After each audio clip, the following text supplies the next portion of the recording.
Добрый вечер. В студии Федор Сухарников. В итоге на канале Осетия Рестон программа о людях и событиях уходящей недели. У нас имеется соглашение, которое было ранее подписано между Республикой Крым и Республикой Северная Осетия и Алания. И вот во исполнение тех пунктов того соглашения сегодня прибыли. Такой близкий и родной для Осетии. На этой неделе делегация республики посетила полуостров Крым. Руководители двух республик обсудили деловое сотрудничество, а жители Крыма познакомились с осетинской культурой. Мне повезло, я застал еще времена, когда имя России не было втоптано в грязь, вот этот, который сейчас происходит. И мы выступали гордо в своей экипировке, под своим флагом, и были горды представлять свою страну. Отказать можно, сломить нельзя. Именно так комментирует спортивное сообщество решение ВАДА о лишении России права участия в Олимпиадах и чемпионатах мира. Почему большая политика вмешалась в спорт? Все эти вопросы на этой неделе обсуждались в спортивных залах Осетии. Когда идешь сюда, как домой уже. Я большую часть жизни провел здесь. Поэтому вот весь коллектив, все знакомые. Историю страны пишут ее герои. Они есть во всех сферах жизни. В промышленной славу куют рабочие. Герой уходящей недели – слесарь-монтажник завода «Победит» Николай Бедуха. Ему присвоено звание «Герой труда Осетии». В основном очень сильно пользуются спросом для начинающих фермеров гранты. В этом году мы таких грантов раздали 66 семьям. Есть идеи, государство поддержит. В Северной Осетии активно развивают малое и среднее предпринимательство. Какие механизмы взаимодействия власти и бизнеса способствуют росту экономики и благополучию наших граждан?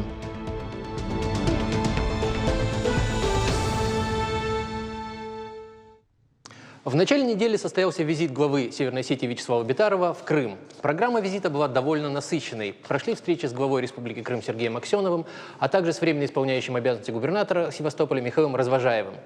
Были и мероприятия, знакомящие жителей полуострова с культурой Осетии. Вспоминали и осетинских героев, защищавших крымскую землю, таких как Астан Кисаев, капитан первого ранга. В 1944 году он получил звезду Героя за образцовое выполнение боевых задач. Мой коллега Хетак Плиев с подробностями в следующем материале.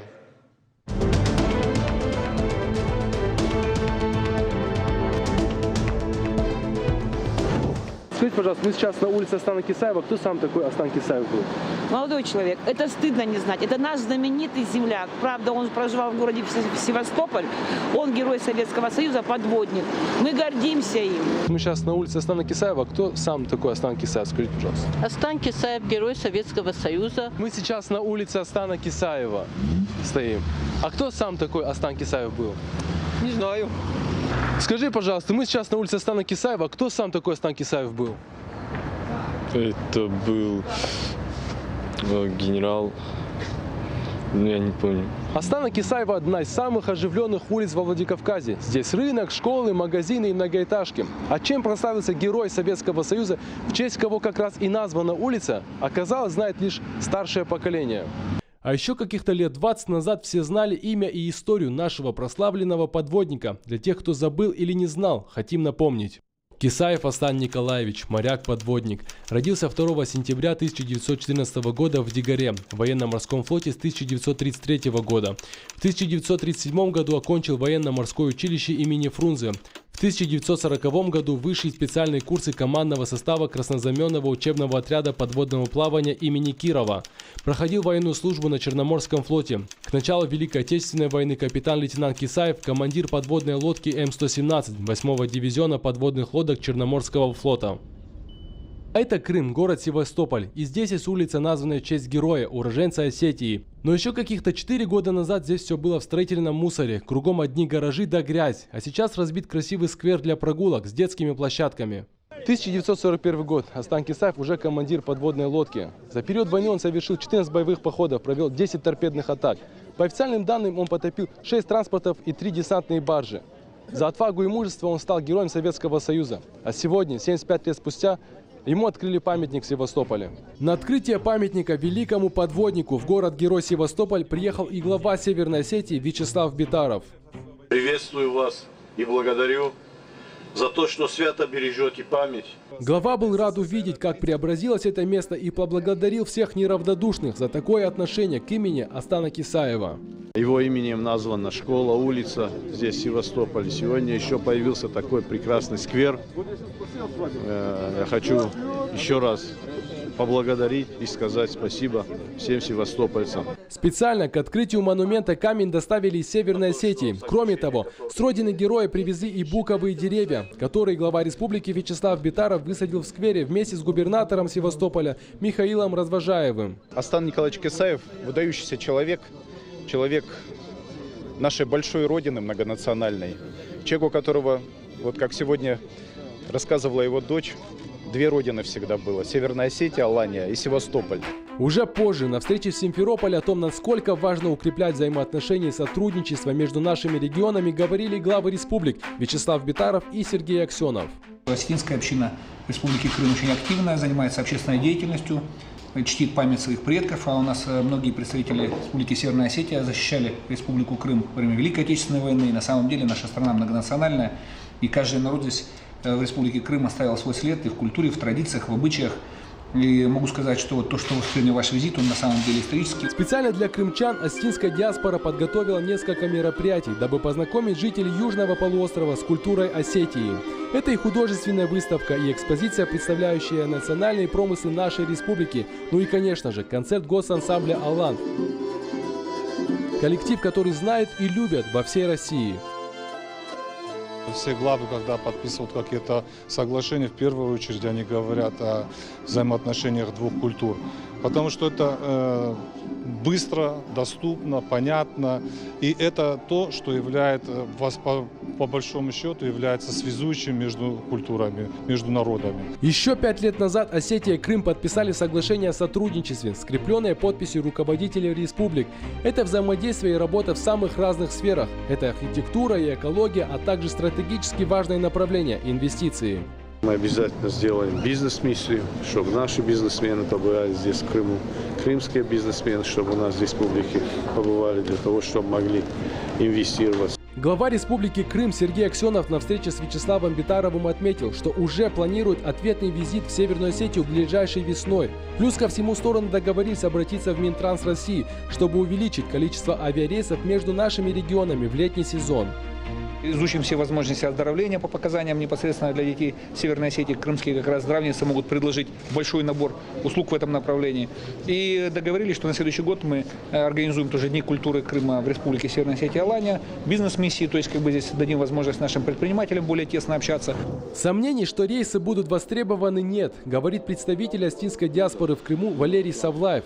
Сейчас на территории республики проживает более 1000 осетин. Они выбрали это место не случайно. Крымский полуостров напоминает им малую родину. Небольшие города с узкими улицами, как во Владикавказе. Тут же и горы, правда, без моря. Что общего – это многонациональность. Крым, так же как Северная Осетия, это многонациональная республика. Вот. И общий ландшафт, в принципе. С полуостровом Крым Осетию связывает большая и длительная история. Ведь наши предки облюбовали Крым еще в глубокой древности. Когда-то на горе Керменчик было городище Неаполь. Потом уже спустя века археологи назвали его скифским. Из исторической хроники известно, что на этом месте со 2 века до нашей эры жили скифы. Аланы в Крыму остались и вместе с чуть позже пришедшие, опять же, уже в конце 3 века остготами, образовали здесь, в предгорном Крыму, так называемый алано-готский этнос. И если копнуть глубже, можно вспомнить и древних скифских царей, правящих в Крыму еще до нашей эры. Скифские курганы, разбросанные по всему полуострову с их невероятными сокровищами. Наших прославленных воинов-осетин, солдат и офицеров царской армии, участников русско-турецкой и крымской войны. И, конечно же, наших земляков, героев, освобождавших Крым от немецко-фашистской оккупации, чьи могилы до сих пор охраняют немного далекий, но такой близкий и родной для Осетии полуостров Крым. Хетак Плиев, Александр Левченко, Сослан Тукаев, Батрас Бесолов, Осетия, Крым. Специально для программы «В итоге». В конце прошедшей недели мы все следили за поединками наших борцов. В это же время за турниром в Манеже наблюдала и делегация Совета Федерации. Представители Верхней палаты парламента приехали по приглашению прославленного чемпиона, а ныне сенатора Арсена Фадзаева. Гости посетили открытие 3-го международного турнира по вольной борьбе «Аланы-2019», который, к слову, их очень впечатлил. Также прошла рабочая встреча с главами Северной и Южной Осетии. Обсуждали практические аспекты реализации социально-экономических проектов в Северной и Южной Осетии, прежде всего в сферах сельского хозяйства, здравоохранения, медицины, транспорта и коммуникаций. Уважаемые коллеги, рад приветствовать вас у нас в республике. Спасибо, что разделили вместе с нами наш праздник. Мы третий раз проводим большой спортивный праздник, куда съезжаются все именитые борцы со всего мира. Знаете, республика наша спортивная, борцовская. И, конечно же, ваше присутствие украсит наш праздник. Поэтому рад приветствовать вас и спасибо вам большое, что прибыли. Я хочу поблагодарить, конечно, руководителей нашей республики. И сегодня вот то, что мы проводим такой 22 страны сегодня у нас, вы сейчас увидите на соревнованиях. Конечно, большой вклад без руководителя республики это невозможно провести. Это все мы понимаем четко и ясно. Прошедший турнир по вольной борьбе действительно выдался интересным и зрелищем. Надо отдать должное руководству республики, которое сделало возможным вход на мероприятие бесплатным для всех любителей спорта. Трибуны манежа были забиты, и это несмотря на то, что на турнир не попали все желающие. К слову, в Москве стоимость билетов на подобные спортивные мероприятия варьируется от 3 до 10 тысяч. И это не предел. А за рубежом, к слову, еще дороже. Тем не менее, очевидно, что назрела необходимость в строительстве нового многофункционального дворца спорта для нашей республики. Об этом неоднократно заявляли и в руководстве Северной Осетии. Тем более, что федеральный центр обещал поддержку в этом вопросе. Начало строительства нового дворца спорта запланировано на следующий год. Конечно, неприятного послевкусия после яркого турнира добавило и решение исполкома Всемирного антидопингового агентства об отстранении наших спортсменов от всех крупных международных соревнований сроком на 4 года. Как это восприняли решение у нас в Осетии, смотрите в материале моей коллеги Аланы Тамаевой.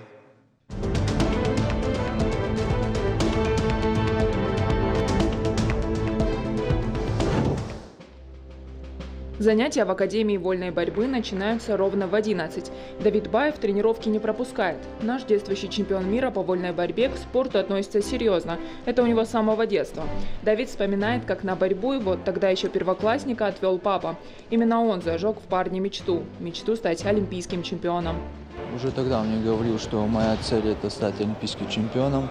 Он не говорил за чемпионат мира, за чемпионат Европы, за какие-то другие соревнования. Он говорил только про Олимпиаду, потому что это как бы вершина считается в спорте.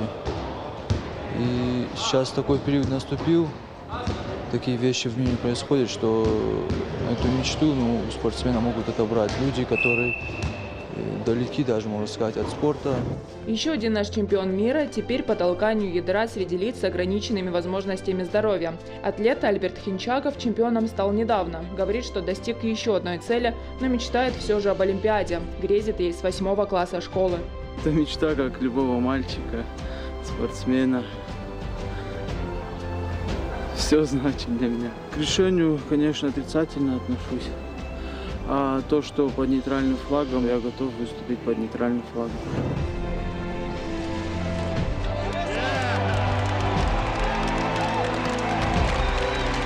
А вот Руслан Албегов своей мечты достиг. В 2012 году он участвовал в Олимпиаде в Лондоне. Тяжелоатлет вспоминает, тогда все было иначе. Олимпиада для всех спортсменов была грандиозным праздником. На Олимпийских играх решает атмосфера, потому что именно в тяжелой атлетике тот же помост, те же соперники, та же штанга, которая ничем не отличается от той же штанги, которая у нас в зале. Просто атмосфера в олимпийской деревне, атмосфера в зале соревнований. Мне повезло, я застал еще времена, когда имя России не было втоптано в грязь, вот этот, который сейчас происходит. И мы выступали гордо в своей экипировке, под своим флагом и были горды представлять свою страну. Для каждого из наших чемпионов, да и сотен других спортсменов, новость о решении Всемирной антидопинговой ассоциации стала потрясением. Российские атлеты отстранены от всех крупнейших международных соревнований на 4 года. Да и это не все. Россия не просто не сможет участвовать в них, но и лишена возможности принимать такие соревнования у себя. Чиновники ВАДА приняли такое решение единогласно. Однако соревнования останутся доступными для чистых спортсменов. Если решение ВАДА вступит в силу, под запретом для российских спортсменов окажется ближайшая летняя Олимпиада в Токио, Паралимпийские игры там же в Токио, Зимняя Олимпиада в Пекине, Паралимпиада в Пекине, Чемпионат мира по футболу в 2022 году в Катаре, Зимние юношеские Олимпийские игры в 2020 году в Лозанне, Летняя юношеская Олимпиада в 2022 году в Дакаре и Чемпионаты мира по различным видам спорта. Решение в силу пока не вступило. Впереди, скорее всего, нас ждет процедура обжалования. ВАДА направит свой вердикт руководству РУСАДА. Это Российская национальная антидопинговая организация. У нее есть 21 день на ответ. Если РУСАДА будет не согласна с решением, то ВАДА направит исковое заявление в спортивный арбитражный суд. И он начнет расследование. До этого момента решение ВАДА в силу не вступит. Ситуацию прокомментировал и глава РУСАДА Юрий Ганус. Будет наблюдательный совет РУСАДА 19 декабря, на котором будет приниматься решение. Значит, быстрее всего, что это решение будет принято, соответственно, в исполнении этого решения, соответственно, мы обеспечим этот процесс. Моя позиция по этому вопросу, значит, перспективы, буквально их нет перспектив. Нам важно, понимаете, защищать не только права, а очень важно именно настоящее будущее. Еще историю нашу надо защищать, чтобы Россия не ассоциировалась с допингом, понимаете? Комментировали решение ВАДА и первые лица нашей страны. Владимир Путин отметил, претензий к Российскому олимпийскому национальному комитету нет. А если их нет, страна должна выступать под национальным флагом. Это по Олимпийской хартии. Поэтому президент считает, что решение ВАДА ей противоречит, и Россия имеет все основания подать в КАС. А еще Владимир Путин подчеркнул, наказывать всех спортсменов неправильно. Если кто-то из них принимает подобные решения о коллективных наказаниях, то, мне кажется, есть все основания полагать, что в основе таких решений лежат не забота о чистоте мирового спорта, а соображения политического характера, ничего общего с интересами спорта и олимпийского движения не имеющие. Свое мнение озвучил и премьер правительства Дмитрий Медведев. Он признал, что в российском спорте существуют значительные проблемы с допингом. Их никто не отрицает, но премьер считает, что Россия должна обжаловать решение ВАДА. С другой стороны, то, что вот эти все решения повторяются, зачастую в отношении спортсменов, которые так или иначе уже были наказаны, не говоря уже о других моментах, конечно, наводит на мысль, что это продолжение вот этой антироссийской истерии, которая приобрела уже хроническую форму. На решение ВАДА отреагировали и у нас, в Северной Осетии, что неудивительно, ведь наша республика спортом живет. Для целого поколения осетинских атлетов Олимпийские игры – главная цель спортивной карьеры. Для каждого спортсмена большая честь, когда в честь него играет гимн страны. Это самое главное в жизни спортсмена. Жалко ребят. Они, можно сказать, отдали жизнь, готовясь к Олимпийским играм. И для кого-то это единственный шанс. Поэтому нужно отстаивать наши интересы и интересы наших ребят. Своим мнением о решении ВАДА поделились и иностранные спортсмены. Те, которые приезжали во Владикавказ, чтобы побороться с осетинскими спортсменами на международном турнире Аланы. Решение комитета может лишить их сильных соперников. Я не очень слежу за ситуацией с допингом, она мне непонятна, и я не знаю, почему ВАДА приняли такое решение. Я бы хотел бороться с хорошими ребятами, лучшими бойцами России и мира. В моем весе много очень сильных соперников и среди российских спортсменов. 1910 медалей. Именно столько завоевала сборная России за весь период выступлений на Олимпиадах. За каждой из них история. За каждой только начинающий спортсмен, совсем еще юный, но уже твердо знающий, он покорит Олимпиаду. На олимпийский пьедестал российские спортсмены поднимались почти 2000 раз. На пьедесталы других спортивных соревнований сотни тысяч раз. Все потому, что спорт в России – это часть жизни. Любовь к нему прививают с самого детства и развивают на государственном уровне. И это приносит плоды. Российские спортсмены – одни из сильнейших мира. Неважно где – на Олимпиадах, на чемпионатах или просто в спортивных залах. Именно эта любовь к спорту – то, что у России, как и у Осетии, не отнять. Алана Тумаева, Алан Суанов. Специально для программы «В итоге». Мы продолжаем. На этой неделе прошел общероссийский прием граждан, приуроченный ко Дню Конституции. В Осетии такой прием провели практически все чиновники. Так, заместитель председателя правительства Аксарбек Фадзаев и начальник управления по работе с обращениями граждан администрации главы и правительства Ирина Алдатова приняли около 40 заявителей. Большинство обращений связаны с вопросами улучшения жилищных условий, трудоустройства и оказания финансовой помощи малоимущим семьям. Прием жителей провели глава АМС Тамерлан Фарниев и глава муниципального образования город Владикавказ Русламбек Икаев. Аналогичная встреча с гражданами прошла и у начальника управления Генеральной прокуратуры в СКФО Александра Семенова. Поводом для обращения к нему стали задолженности по заработной плате, необоснованное начисление оплаты за газ и электричество, а также невыполнение договорных обязательств по контрактам и подрядам в сфере строительства и обслуживания автомобильных дорог. По всем перечисленным фактам поручено организовать проверки. В случае подтверждения виновные будут привлечены к ответственности.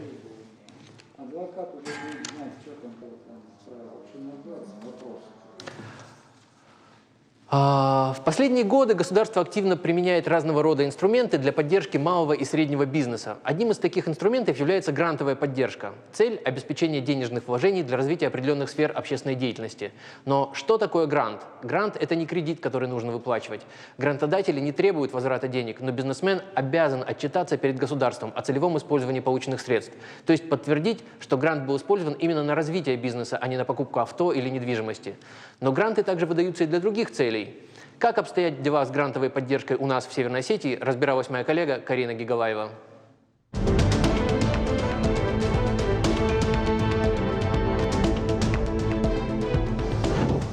Какие породы? Симменталы, красностепные, черно-пестрые. А возраст у них лучше какой? Адаптируются. Возраст? 1,5 года, год и 3 месяца. Всего у Казбека Дудиева 200 голов крупнорогатого скота. Из них 120 на ферме, 80 на карантине. Уход требует тщательный. Потому день начинается в 7 утра и до поздней ночи. Параллельно Казбек возводит хлев на 250 голов. Осуществить мечту удалось благодаря программе развития сельских территорий. Фермер получил грант в размере 20 миллионов рублей. Собственными вложениями вышло аж 34 миллиона. И теперь Казбек Дудиев обладатель одной из самых крупных ферм правобережного района. Еще один грантополучатель Валерий Валиев живет в селе Хумалак. Фермерским хозяйством занимается больше 5 лет. Свой первый грант получил в 2014 году в размере 400 тысяч рублей. В этом году сумма достигла 7 миллионов. Сейчас хозяйство активно расширяется. Здравствуйте, Валерий. Здравствуйте. Ну что, можно к вам? Да, заходите. Из собственного бюджета не пожалел и добавил еще 5 миллионов. И всего на 12 миллионов купил около 100 голов красностепной породы. Ферму построили на территории дома. Помогает вся семья. Жена, дочь и 2 сына. Территория хозяйства у вас достаточно большая. Какая здесь площадь всего? Это 60 соток. Еще выгульная площадка тоже 40 соток. И туда выпускаем, кормим. Сеном кормим обязательно, люцерной желательно. Вот люцерну с Моздока привозим. У вас только коров, и сколько в день, например, надо сена, чтобы их всех прокормить? Ну, полностью, чтобы всех прокормить, надо 25-30 штук. Вот такие тюки. Семья поставляет домашний сыр и молоко в Ордон. В планах у Валерия увеличить количество дойных голов, чтобы реализовывать натуральную молочную продукцию во всех районах республики. В селении Фарн фермерское хозяйство тоже активно развивается. В этом году житель села Сергей Уртаев получил грант в размере 3 миллионов рублей. На эти средства он закупил 45 нетелей породы Герефорд. Территория здесь большая, поэтому, чтобы животное не выходило за ее пределы, здесь установили вот такой электропастух. Его напряжение 9 вольт. Всего по программе развития сельских территорий только правобережному району выделили 9 грантов на развитие животноводства. На эти деньги уже в этом году завезено, приобретено 300 голов нетелей крупного рогатого скота, из них 45 мясных герефордов, остальные молочных пород. Еще к концу года планируется завести около 250 голов.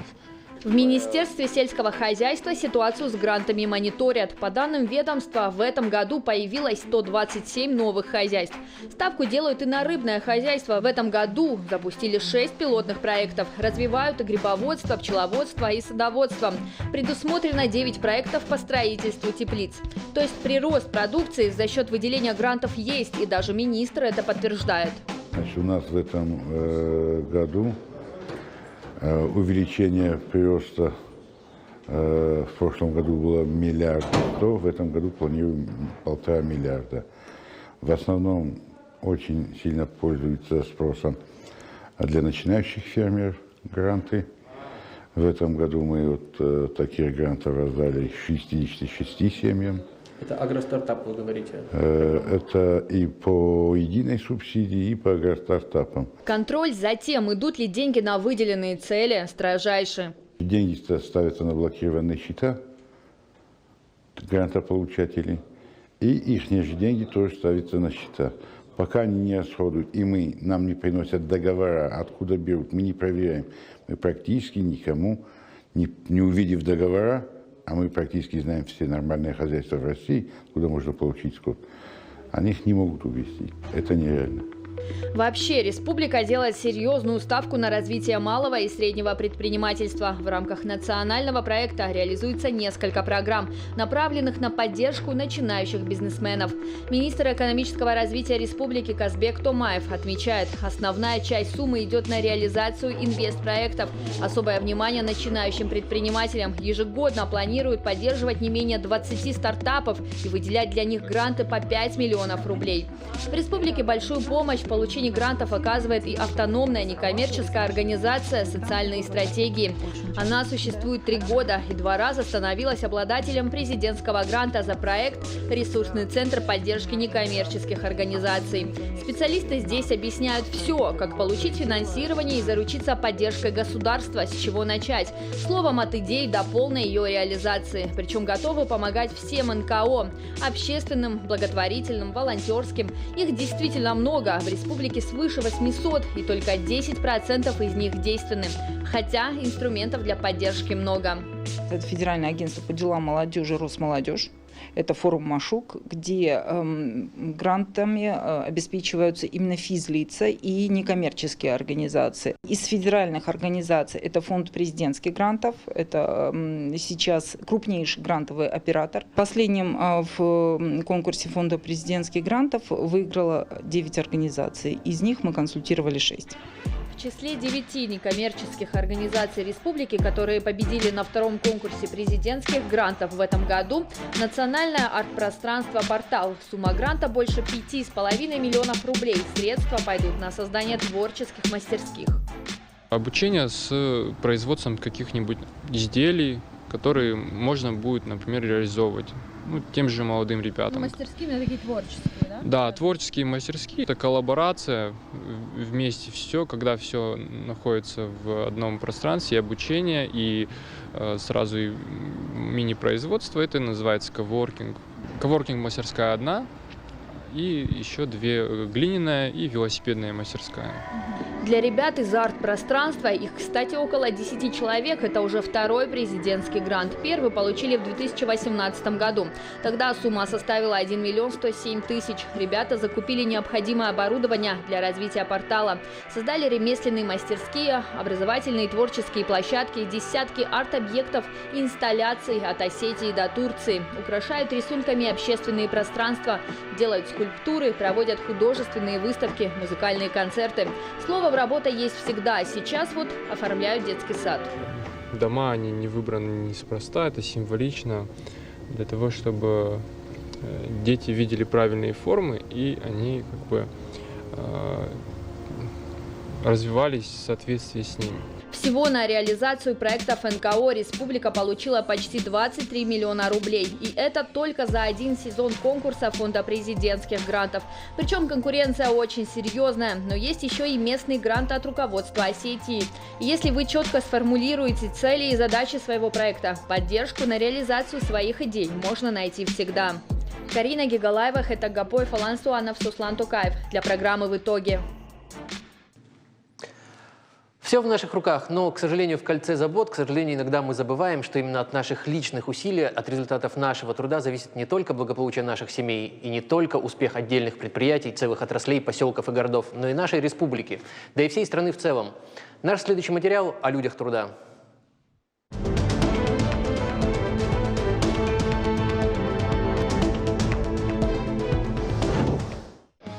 «1977 год. Где-то за океаном, в Соединенных Штатах Америки, проходит инаугурация 39-го президента Джимми Картера. Там же, в США, в своем доме в Мемфисе, на 42-м году жизни, умирает Элвис Пресли. В капиталистической Великобритании музыкальную сцену захватывают панки. А в Советском Союзе Леонид Брежнев одновременно занимает пост председателя Верховного Совета и генерального секретаря ЦК КПСС. Но наш герой запомнит этот год в связи с совсем другим событием. В далеком 1977 году Николай Бедуха впервые переступил порог завода «Победит», теперь уже ставшего ему родным. 4 десятка лет спустя, под гул станков и оборудования, мы неспешно прогуливаемся по цехам завода.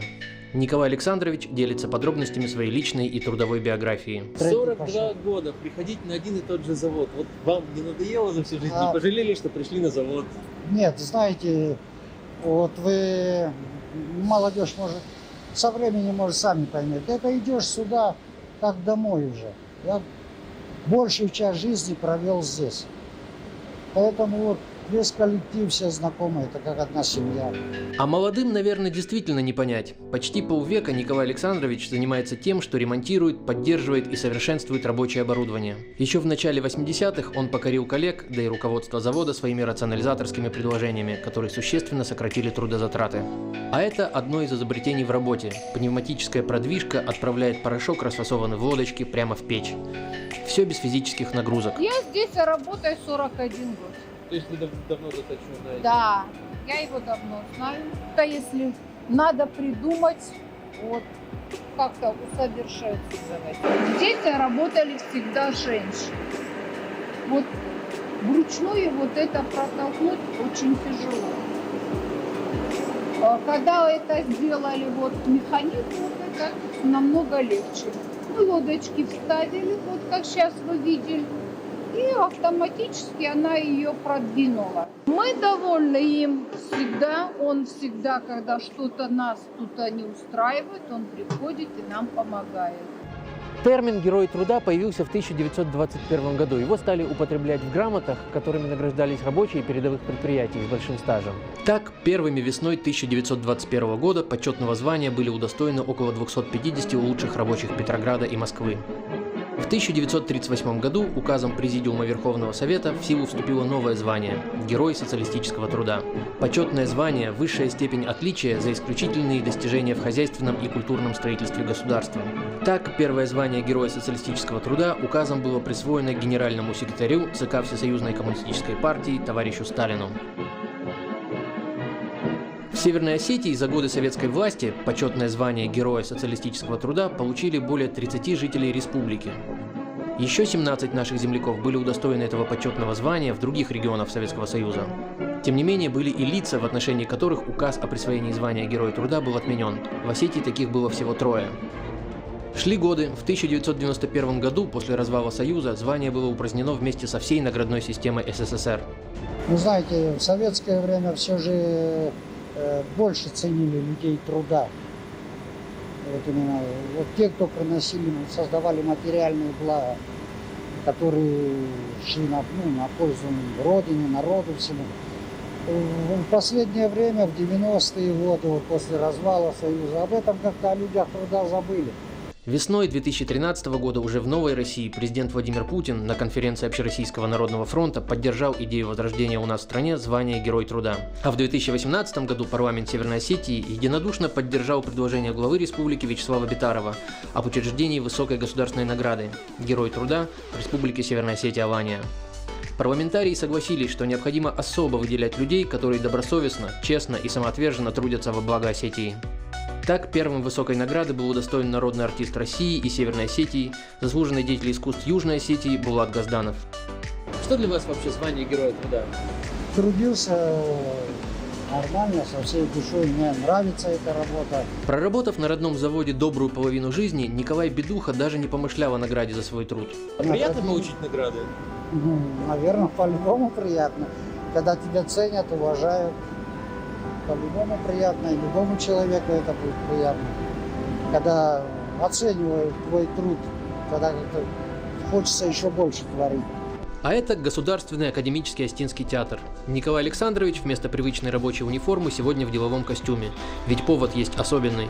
Немного взволнованный и смущенный при полном зале он принимает высокую награду и поздравления от главы республики Вячеслава Битарова. Молодежи посоветовал бы просто, сейчас, как говорят, не гнаться за выгодами, за большими рублями. Просто честно работать, и все к вам придет, и все у вас будет. Еще мгновений, и вот два первых героя труда Осетии сидят вместе. И кто бы ни сомневался, люди труда у нас в республике всегда в почете. Федор Сухарников, Давид Битиев, Батрас Бесовов. Специально для итоговой программы. Актерское мастерство, стрельба, бокс – это лишь малая часть того, в чем преуспел наш сегодняшний гость. А совсем недавно он выступил на федеральном канале как участник всероссийского конкурса «Синяя птица» и произвел огромное впечатление на жюри и зрителей. Представляю вам Хетага Хинчагова. Хетаг, добрый вечер. Спасибо, что заехал к нам. Вам спасибо, что пригласили. Ну, расскажи, пожалуйста. Я бы хотел тебя поздравить с дебютом на федеральном канале. Ты ездил в Москву. Да-да. Расскажи, пожалуйста, как все прошло, что тебе понравилось, что удивило, что было интересного? Ну, это были незабываемые впечатления. Я навсегда это запомню. Знаете, там было прям очень много людей, которые, настоящих профессионалов своего дела, благодаря которым этот проект вообще существует. Их прям было очень много. Там была очень красивая студия, в которой все это снималось. Это павильоны Мосфильма? Да, это в павильонах Мосфильма. Скажи, пожалуйста, знакомства завел какие-то полезные? Я познакомился с Владимиром Соловьевым. Он был очень впечатлен твоим выступлением? Да, я был очень удивлен, я очень сильно переживал, волновался. А когда он меня начал хвалить, я был в таком легком недоумении. Волновался вообще, нервничал перед выступлением? Перед выступлением я очень нервничал, а потом Соловьев Владимир Рудольфович зашел за кулисы, и он мне говорит: чего волноваться, выступишь каждый день же так. Я говорю: да, чего волноваться. Скажи, пожалуйста, вот ты представлял монолог о нашем земляке, прославленном герое Елисее Александровиче Плиеве. А чем тебя привлекает Иса Плиев? Ну, я думаю, почему ты выбрал именно его как героя своего монолога? Ну, я думаю, что каждому мальчишке приводили в пример Ису Александровича Плиева, потому что он был великолепным генералом, он был мужественный, самоотверженный. И он был человеком, который рисковал своей жизнью ради жизни других людей. И я думаю, что это был великолепный пример того, что настоящий мужчина может проронить слезу. Скажи, пожалуйста, вот кто еще из наших земляков, героев тебя воодушевляет? Мне очень нравится Хаджи Умар Мамсуров, потому что он был разведчиком и диверсантом. Он служил в кавалерийском полку. Он общался как с генералами и полководцами, так и с обычными рядовыми солдатами. Ну, вот. Давай поговорим о современных героях и про героизм в обычной жизни. На твой взгляд, кто такой современный герой? Я думаю, современный герой – это тот, кто не безразличен к чужому горю. И я думаю, воистину мужественный поступок совершил Заурбек Джибилов, когда он на посту ДПС остановил подозрительный автомобиль. И в нем сидел террорист. И террорист пытался договориться с Заурбегом, чтобы беспрепятственно проехать на территорию нашей республики. Но Заурбек Джибилов его не пропускал, и тогда террористу пришлось применить взрывное оружие. Но, тем не менее, ценой своей жизни он спас многие жизни. Скажи, пожалуйста, вот как будущий актер, кого бы из известных героев ты бы вообще хотел сыграть на сцене, либо в кино? Ты об этом думал? Да, я часто об этом задумывался. Я бы очень-очень сильно хотел сыграть Гамлета, потому что это одна из самых культовых ролей, и, в принципе, Гамлета хотел бы сыграть любой актер. И еще я хотел бы сыграть Меркуцио из пьесы Уильяма Шекспира «Ромео и Джульетта». Хотя это и не главная роль, но мне нравится сам образ Меркуцио. А чем тебе нравится Меркуцио? Он любит шутить, и он не выносит оскорблений. Я смотрю, ты вообще увлечен Шекспиром. Да, Шекспир очень нравится.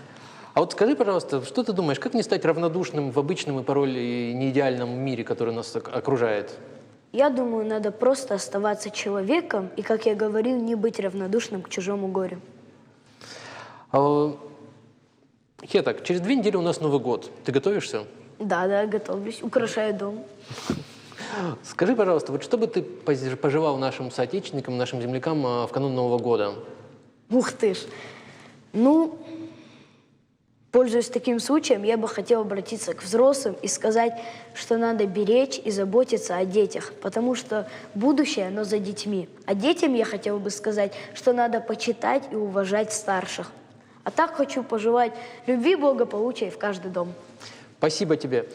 Я хотел тебя попросить сегодня, если тебе не сложно, зачитать тот самый монолог, который ты представлял на конкурсе. Хорошо, да, конечно. Тебя не затруднит? Нет, конечно. Проходи, пожалуйста.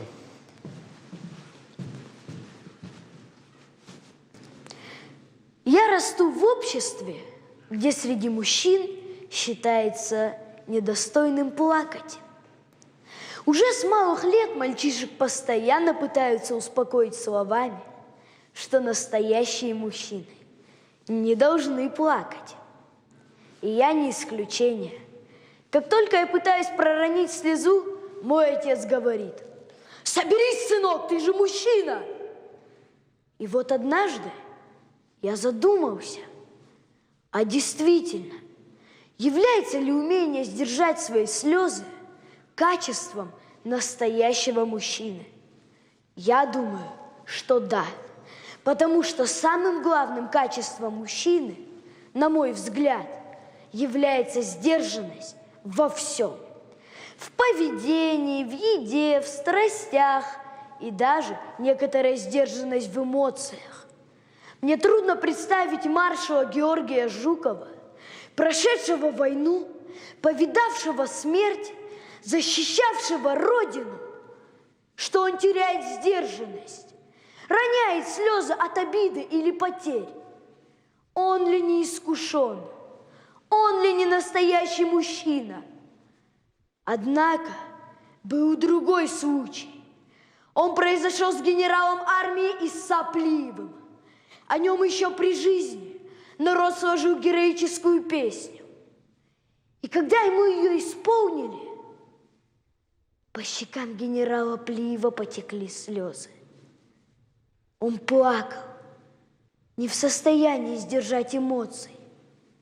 На вопрос, почему он плачет, Иса Александрович ответил, что был на войне, но то не вызывало в нем слез. А услышав эту песню, он был настолько переполнен чувствами, что не смог сдержать эмоций. Так стоит ли быть столь категоричным к редким мужским слезам?